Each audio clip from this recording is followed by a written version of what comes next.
brought you by Silver Pumps and Motors. Top quality और consistent performance के लिए सिर्फ सिल्वर पंप्स नाम याद रखना.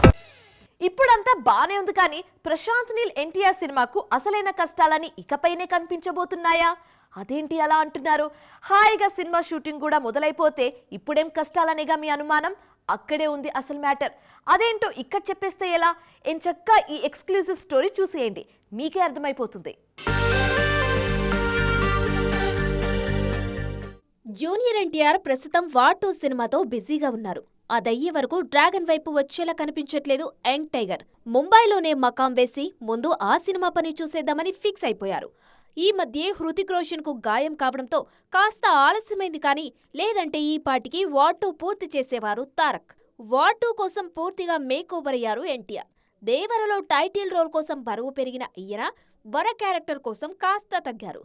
తాజాగా వార్ 2 కోసం సన్నగా కరెంటు తీగలా మారిపోయారు. 6 ప్యాక్ బాడీతో చూడ్డానికి చురకత్తిలా కనిపిస్తున్నారు తారక్. ఈయన లేటెస్ట్ ఫోటో సోషల్ మీడియాలో తెగ ట్రెండ్ అవుతున్నాయి. టెంపర్ నుంచి మొదలుపెట్టి 10 ఏళ్లుగా ప్రతి సినిమాకు మేక్ ఓవర్ అవుతున్నారు తారక్. అలాగే తాజాగా వార్ 2 కోసం సన్నగా మారారు. ఇక్కడే అసలు సమస్య ఉంది. మామూలుగా తన సినిమాల్లో హీరోల్ని మరీ ఇంత పలచగా చూపించారు ప్రశాంత్ నీల్. కాస్త బాడీ పెంచాల్సిందే. ఇంటర్నేషనల్ డ్రగ్ మాఫియా నేపథ్యంలో తన గత సినిమాలకు భిన్నంగా స్టైలిష్ యాక్షన్ ఎంటర్టైనర్గా దీన్ని రూపొందిస్తున్నారు ప్రశాంత్ నీల్. హాలీవుడ్ టీం దీనికోసం పనిచేస్తున్నారు. వార్ 2 అయ్యాక కొన్ని రోజులు గ్యాప్ తీసుకుని డ్రాగన్ మొదలు పెట్టాలని చూస్తున్నారు తారక్. నవంబర్ నాటికి షూటింగ్ పూర్తి చేసి సంక్రాంతికి విడుదల ప్లాన్ చేస్తున్నారు. మరి చూడాలిక ఏం జరగబోతోందో.